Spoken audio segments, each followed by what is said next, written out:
745 नि गेजेराव जोंनियाव बबे बबे बै समनि फेक्सननिफ्राय बेसेबां दङ बेखौ आङो आलादायै लिरना दोनखादों।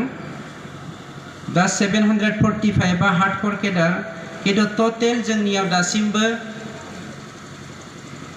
रिहेबिलिटेशननि थाखाय साबमिट होनाया 5666, बिनिनो 745 आ हार्डकोर केडार।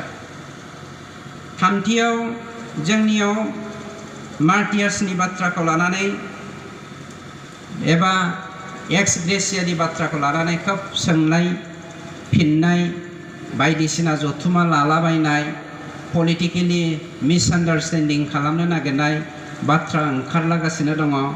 आं बे बाथ्राखौ रोखा खालामनो नागिरदों, जेराव दिनै जोंनि बिब' गेदेर डक्टर अनजलि दैमारि बिथांजोआबो फैखादों। जों गासैखौबो क्लियार जानाया मोजां। जोङो हारिखौ बोखांनो थाखायसो जोंनि मुंख्लंफोरा बा जोंनि दावहारु फंबाय बिनानाव बा बिदा बिब'मोना मुंख्लं जालांदों। गोबां जोंनि बिमाफोरा मलेस्टेड जादों आरो गोबांखौ जोङो दिनै नागिरनानै मोनाखै, गोदाव सोराव जिउ खोमानानै लानो गोनां जादों। नाथाय जोंनि गेजेराव माखासे मानसिफोरा गाव गावनि व्यक्तिगत स्वार्थनि थाखाय सालिजारि खालामनानै सोसननाय जागोन।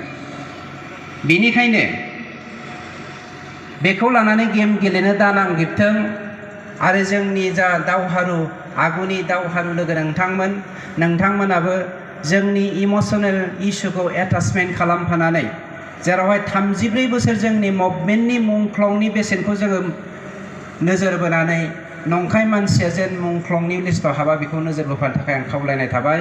दिनैसिमाव आङो दायित्व होजानाय बायदियै 3110 मुंख्लंफोरनि लिस्टखौ एप्रुभ खालामनाय जाबाय।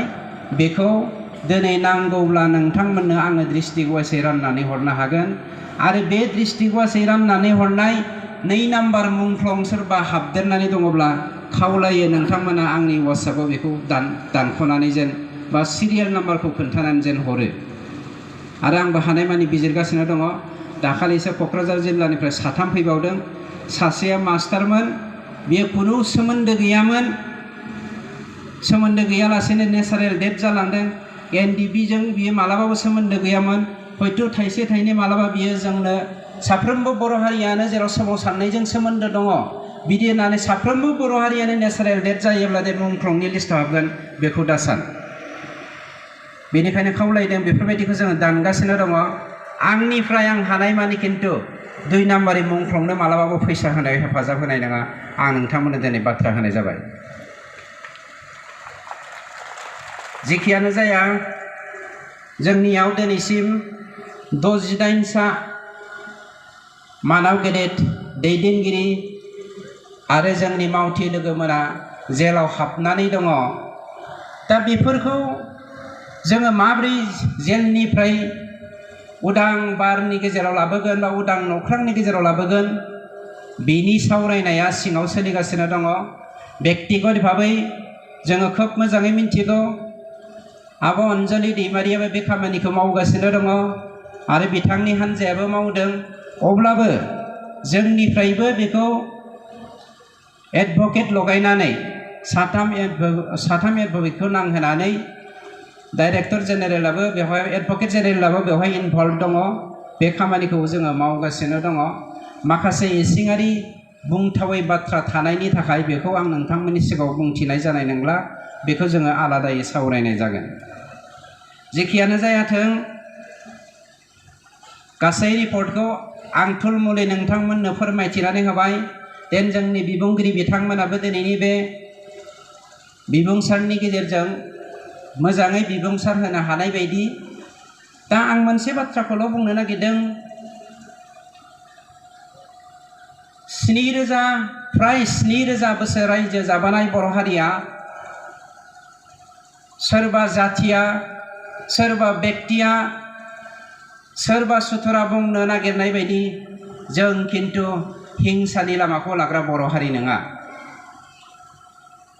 जों जेब्लायबो जै जै मै मै रायजो जानो सान्थियै ज' जाजाय हान्थिनो जों जेब्लायबो मोजां मोनग्रा मोनसे हारि। नंगौ, जेब्ला गिदिर गिदिर नाया फिसा फिसा नाखौ मनग्लाबनो नागिरो, बै फिसा फिसा नाया गावसोरखौ बासायनो थाखाय गुबुन मोनसे राहा लामा लायो। आरो जोंबो बर' हारिया 34 बोसोर मुभमेन्टनि सिगां जा थासारिनि जों मोगा मोगि जादोंमोन, बेनि थाखायनो जोंनि मुभमेन्टआ आर्म स्ट्रागलआ स्टार्ट जादोंमोन। नाथाय government of India, government of आसामनि पजिटिभ जा सेन्टिमेन्ट, बेखौ नुनानै दिनै जोङो जोंनि दावहाखौ दोनथ'बाय, बा जोङो सिजफायार खालामबाय, एकर्ड खालामबाय, जोङो सान्थि दाखांफिनबाय। जोंनि हारिखौ सोमावसारग्रा हारि होननानै गोबां मानसिया, गोबां हारिया बोखावफ्लेनानै जोंखौनो अस्त्र महरै अर्जुननि जिलिदनि बानफोर बायदि गावनो नागिरो। बेफोरबायदि गावनो नागिरनायनिफ्राय जोङो सांग्रां जानांगोन। आं बुंनो नागिराखै जोंनि रिभलुसना जोब्बाय। आंथ' बुङो जोंनि रिभलुसना दाबो दङ। नाथाय बे रिभलुसना गुबुन बिथिंनि रिभलुसन जानांगोन एबा जागोन। थांनाय 34 बोसोर जोंनि